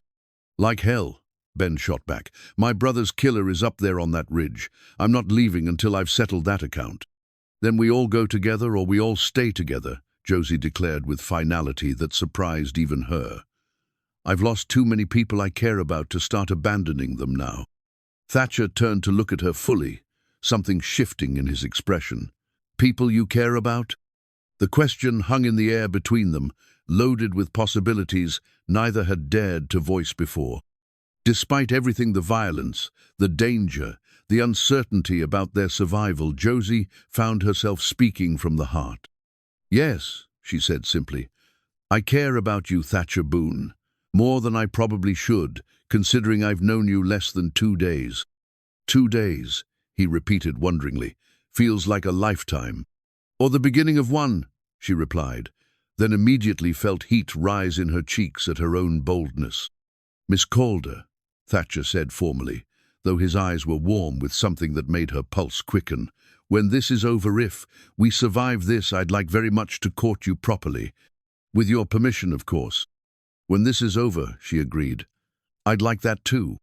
Ben Morrison made a sound that might have been laughter or exasperation.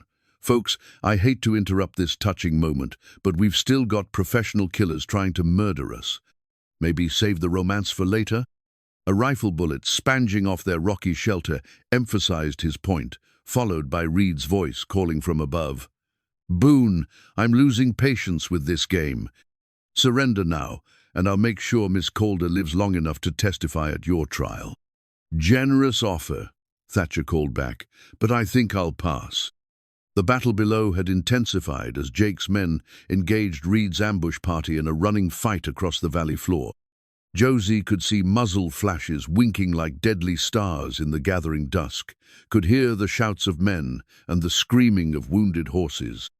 Her friends and neighbors were risking their lives for her and Thatcher, and the weight of that responsibility settled on her shoulders like a lead blanket. We need to end this, she said quietly. Jake's people are good men, but they're not professional fighters. The longer this goes on, the more of them are going to die. I'm open to suggestions, Ben replied, reloading his rifle with practiced efficiency. That's when Josie noticed something that made her heart leap with possibility. The horses, she said, pointing to where Copper and Buck had taken shelter in a grove of aspens about 50 yards away. They're not as far off as I thought. Still too far to reach without getting shot, Thatcher pointed out. Maybe, but what if we created enough confusion to give ourselves a chance?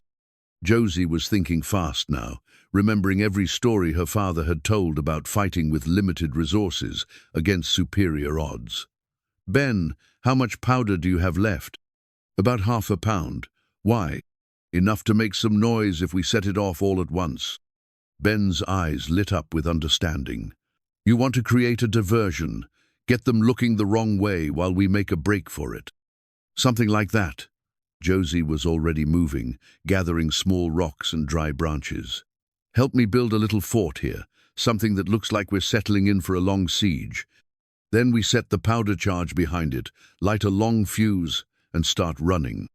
They'll figure out it's a trick pretty quickly, Thatcher warned. Doesn't matter, as long as it buys us enough time to reach the horses and get clear of their rifle range.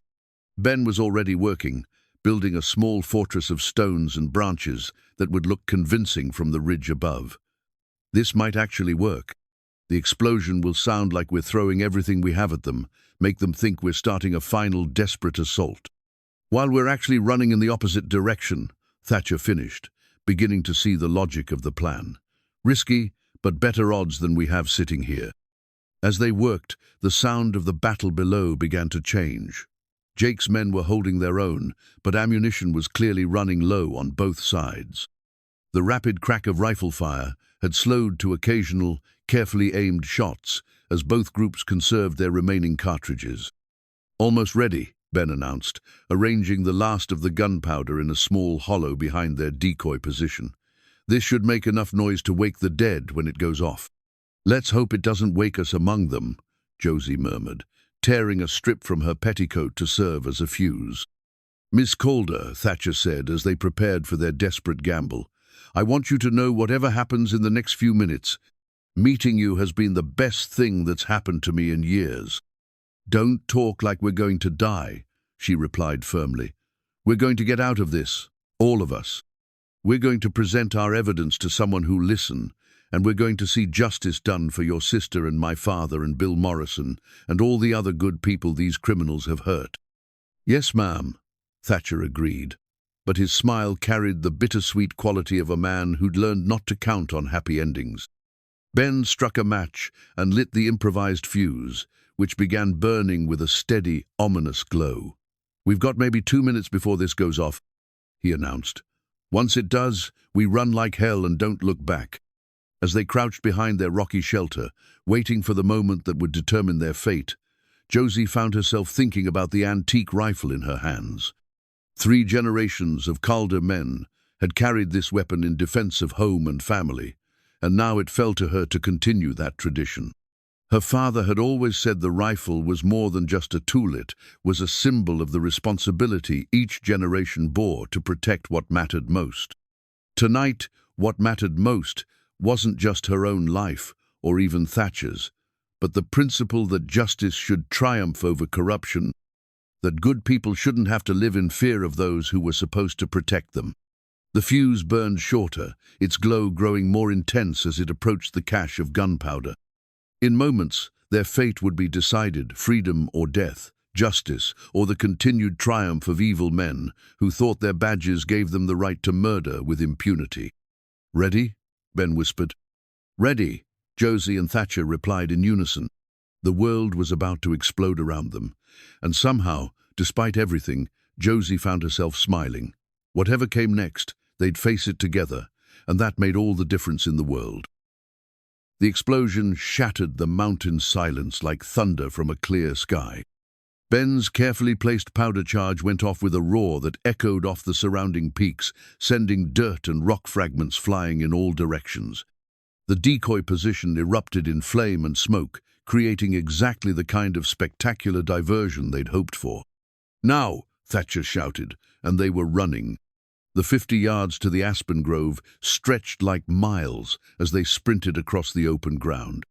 Behind them, confused shouts erupted from Reed's positions as the corrupt marshal's men tried to understand what was happening through the smoke and chaos. Josie's legs pumped with desperate strength, her father's rifle clutched tight in her hands. Beside her, Thatcher and Ben ran with the fluid grace of men accustomed to violence, their weapons ready for the fight they knew was coming. They'd covered perhaps half the distance when the first rifle cracked from the ridge above. The bullet whined past Josie's ear close enough to ruffle her hair, followed immediately by the deeper boom of a smoking revolver that appeared in Thatcher's hand as if by magic. The weapon in his grip wasn't just any gun, it was a Colt 45 Peacemaker with a bone grip, its metal polished to a mirror shine that reflected the last rays of the setting sun. The revolver spoke with authority, its bullet finding one of Reed's men and spinning him around in a deadly pirouette. "Where did that come from?" Josie gasped as they reached the temporary shelter of the aspens. "Sister's wedding gift," Thatcher replied grimly, checking his remaining ammunition. "She saved for 2 years to buy it, said every man needed something reliable to depend on when times got hard." More shots erupted from above as Reed's men recovered from their confusion and began targeting the grove. Bark exploded from the aspen trunks as bullets searched for flesh, and the air filled with the deadly whine of ricochets. "The horses!" Ben shouted, pointing to where Copper and Buck stood wide-eyed, but still manageable among the trees. They reached the animals just as Reed's voice bellowed across the battlefield. "Don't let them reach those horses, kill them now." Josie swung into Copper's saddle with practiced ease, while Thatcher mounted Buck with the fluid motion of a born horseman. Ben had to catch his borrowed mount, a skittish mare that had wandered farther into the grove, but managed to get aboard just as the concentrated fire from above reached deadly intensity. "Ride," Thatcher commanded, spurring Buck toward the narrow draw that represented their only hope of escape. They burst from the aspens in a thunder of hoofbeats, bent low over their horses' necks as bullets sang through the air around them. The draw Ben had spotted was still 100 yards away, across ground that offered no cover and little hope. Josie felt Copper stretch out beneath her, the Mustang's powerful legs eating up the distance with magnificent courage. Her father's rifle balanced across the saddle, ready for use, but temporarily useless, while she concentrated on staying mounted and alive. That's when she saw him, Deputy Walsh, positioned on an outcropping that commanded the entrance to the draw. His rifle was already aimed, his pale eyes sighting down the barrel at Thatcher's broad back. The corrupt lawman's finger was tightening on the trigger when Josie made a decision that changed everything. Without thinking, without calculating odds or consequences, she jerked Copper's reins hard to the left and drove the Mustang directly at Walsh's position. The smoking revolver in her hand had she drawn it, bucked twice, its bullets chipping stone from the outcropping and forcing the deputy to duck for cover. "Josie, no!" Thatcher's voice carried desperation and fear, but she was already committed to her course. Walsh's rifle swung toward her, and for a moment she looked directly into the muzzle that would end her life. Time seemed to slow as she saw his finger tighten on the trigger, saw the mechanical precision with which he aimed for her heart. The shot came from an unexpected direction, Ben Morrison's rifle speaking with deadly accuracy from 50 yards away. Walsh jerked backward, his own shot going wild as Morrison's bullet found its mark. The corrupt deputy toppled from his perch, his body striking the rocks below, with the finality of absolute justice. "That was for Bill," Ben called grimly, working the lever of his rifle to chamber another round.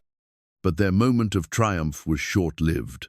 Reed had seen Walsh fall, and his military training took over as he repositioned his remaining men to cut off their escape route.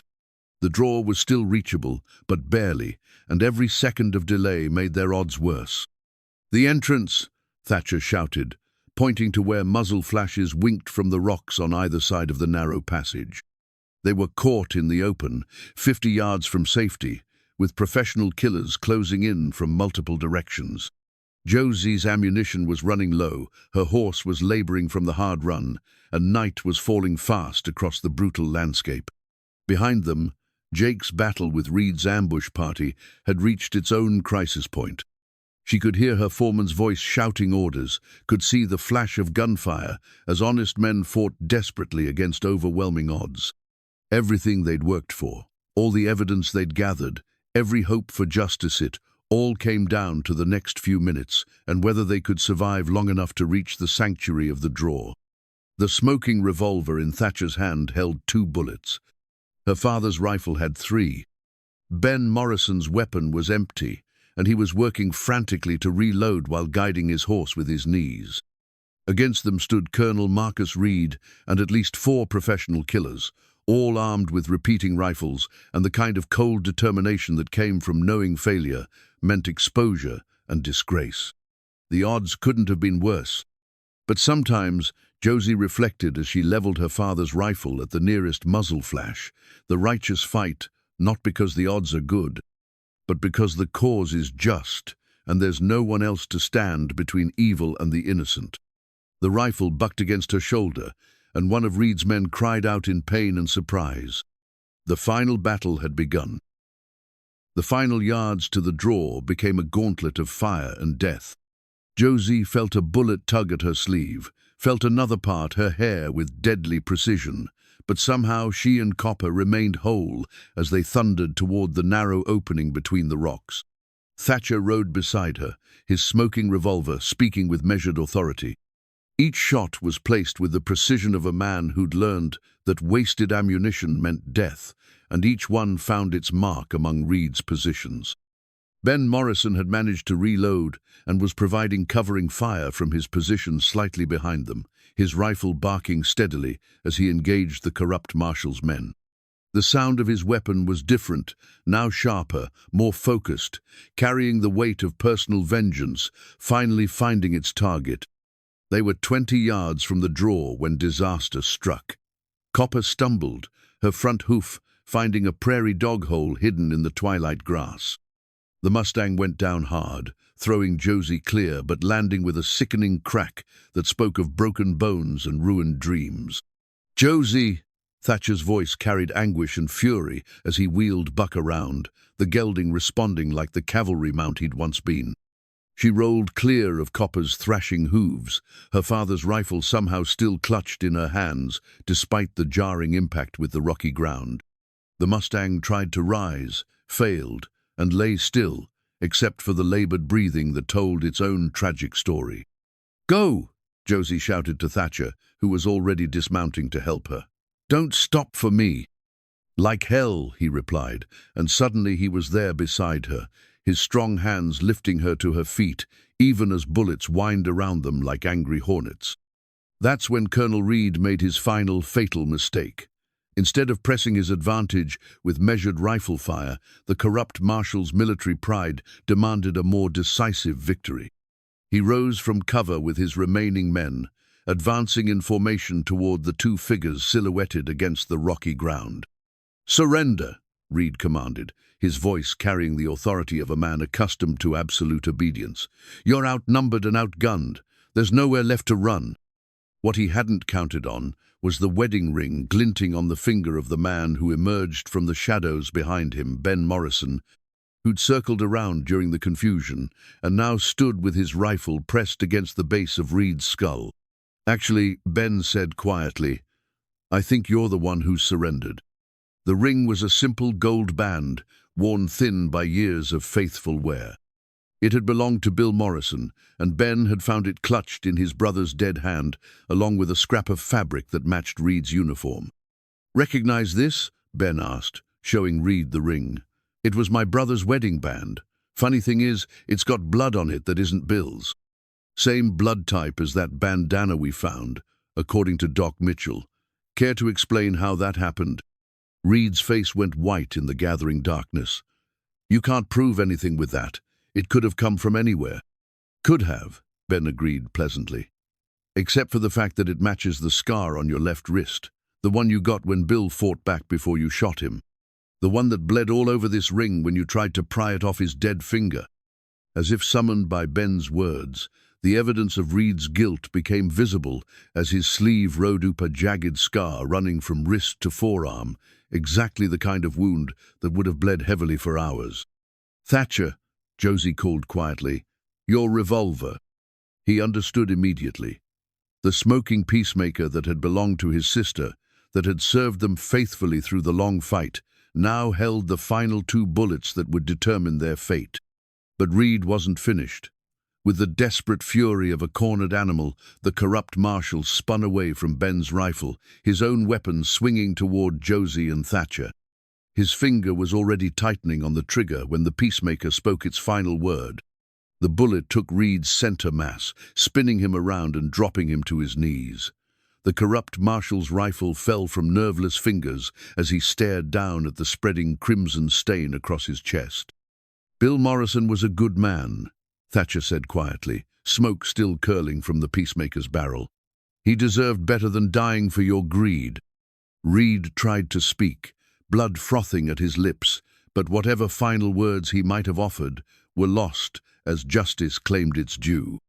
The man who'd orchestrated the murders of honest ranchers across 4 territories died as he'd lived, surrounded by violence and corruption, but ultimately alone. The remaining members of Reed's gang, seeing their leader fall and Ben Morrison's rifle trained on them, threw down their weapons in surrender. The fight was over, the conspiracy broken, and the evidence they'd gathered would finally see the light of justice. As the echoes of gunfire faded across the mountain landscape, Josie found herself in Thatcher's arms, both of them alive against all odds. The smoking revolver lay empty on the ground beside them. Mary Boone's wedding gift to her brother had fired its last shot in defense of the innocent. "Is it over?" Josie whispered against Thatcher's chest. "It's over," he confirmed, his arms tightening around her. "Reed's dead, Walsh is dead, and the evidence will speak for itself. Your father's death will be avenged, and Bill Morrison can finally rest in peace." In the distance, they could hear Jake's voice calling their names, the sound of honest men riding to their aid. The battle was won, justice would be served, and the territory would be free of the corruption that had claimed so many good lives. But more than that, Josie realized as she looked up into Thatcher's eyes, they'd found something worth fighting for in each other. Love born in laughter, tested by fire, and proven true in the crucible of shared danger. The smoking revolver had fired its last shot, but their story was just beginning. 6 months later, the morning sun painted the eastern hills of Whistling Gulch in the same shades of amber and gold that had witnessed so much change. Josie stood on the porch of the Double C Ranch house, her hand resting on the simple gold wedding band that had joined her life to Thatcher's 3 weeks earlier. The ceremony had been small and perfect, just family and close friends gathered in the little church where 3 generations of Calders had been married. Rosa had cried through the entire service. Jake had gruffly offered to give away the bride in place of her late father. And even grumpy old Charlie had been seen wiping his eyes during the vows. Now, as Mrs. Thatcher Boone, Josie watched her husband work with the horses in the corral, his gentle strength evident in every movement. The wanted poster that had once threatened to destroy their lives had been officially retracted, replaced by a letter of commendation from the territorial governor praising Thatcher's courage in exposing the corruption that had plagued the region. "Morning, Mrs. Boone," Jake called, approaching the porch with his characteristic purposeful stride. The graying foreman still carried his left arm a bit stiffly from the wound he'd taken during the final battle, but his eyes were bright with the satisfaction of a job well done. "Morning, Jake. How are the new calves looking?" "Fat and sassy, just like they should be. That bull you and Thatcher bought with the reward money has already proved his worth." Jake's expression grew more serious. "Speaking of which, got a letter from Ben Morrison yesterday. Thought you'd want to hear the news." Josie took the letter with interest. Ben had become something of a territorial legend in the months following Reed's death, his investigation leading to the arrest of corrupt officials from 3 counties and the recovery of thousands of stolen cattle. More importantly, his tireless work had helped clear the names of a dozen honest ranchers who'd been falsely accused of crimes they didn't commit. "He's been offered a position with the Territorial Marshal's office," Jake continued. "Chief investigator, with authority to root out corruption wherever he finds it. Good pay too, and a chance to make sure nothing like this ever happens again." "He'll be perfect for the job," Josie said, remembering Ben's quiet determination and unshakable moral compass. His brother would be proud. The sound of hoofbeats announced another visitor, and Josie smiled as she recognized Dr. Sarah Mitchell riding into the yard. The frontier physician had become a regular guest at the Double C. Drawn both by her friendship with Josie and her professional interest in Thatcher's recovery from the physical and emotional wounds he'd carried for so long. "Sarah," Josie called, stepping down from the porch to greet her friend. "Perfect timing. Rosa's just pulled fresh bread from the oven, and I was hoping you'd stay for lunch." "I'd love to," Sarah replied, dismounting with the easy grace of someone who'd spent years making house calls across difficult country. "How's our patient doing?" They both looked toward the corral where Thatcher was working with a young colt, his patience and gentleness evident in every interaction. The haunted look that had shadowed his eyes for months had finally faded, replaced by the quiet contentment of a man who'd found his place in the world. "Better every day," Josie said softly. "He still has nightmares sometimes, about the people he couldn't save, the injustices he couldn't prevent, but they're getting less frequent." "Love is powerful medicine," Sarah observed with professional satisfaction. "And purpose, he's found both here." It was true. Thatcher had thrown himself into ranch work with the same dedication he'd once brought to tracking criminals, but now his efforts were directed toward building rather than pursuing, creating rather than investigating. He'd proven to have an almost mystical connection with horses, and neighboring ranchers had begun bringing their most difficult animals to him for training. Rosa appeared in the doorway, wiping her hands on her apron and beaming at the gathering crowd. "Dr. Mitchell, just in time. I have fresh bread and that honey Thatcher collected from the wild hives yesterday." As they settled around the kitchen, tableau now repaired from the bullet damage, and bearing only the faintest scars of that violent night, Josie found herself marveling at how completely their lives had been transformed. The kitchen that had once been a battlefield was again the heart of the home, filled with laughter and the warmth of shared meals. "Any word on the trial?" Sarah asked, referring to the ongoing prosecution of the surviving members of Reed's network. "All convicted," Jake reported with satisfaction. "3 of them got life sentences, 2 got hanged, and the rest are looking at 20 years of hard labor." The judge said it was the most comprehensive case of territorial corruption he'd ever seen. And the cattle operation? Completely dismantled. Every stolen head has been returned to its rightful owner. And the legitimate buyers who got taken in by the forged papers have been compensated from the seized assets. Jake's weathered face showed deep satisfaction. Justice served, just like it should be. Thatcher entered the kitchen as Jake finished speaking, his clothes bearing the honest dust of hard work, and his face bright with the contentment of a man at peace with himself. He kissed Josie's forehead, a gesture so natural and tender that it made her heart skip, even after weeks of marriage, and took his place at the table. "What are we celebrating?" he asked, noting the festive mood. "Life," Josie replied simply. "Second chances. The fact that sometimes, when good people stand together, justice actually wins." "To justice," Sarah agreed, raising her coffee cup in a toast. "To family," Rosa added, her voice thick with emotion. "To love that grows from laughter," Thatcher said, his eyes meeting Josie's across the table. As they sat together in the sunlit kitchen, sharing Rosa's fresh bread and the golden honey that Thatcher had gathered from the wild places he now called home, Josie reflected on the strange journey that had brought them to this moment.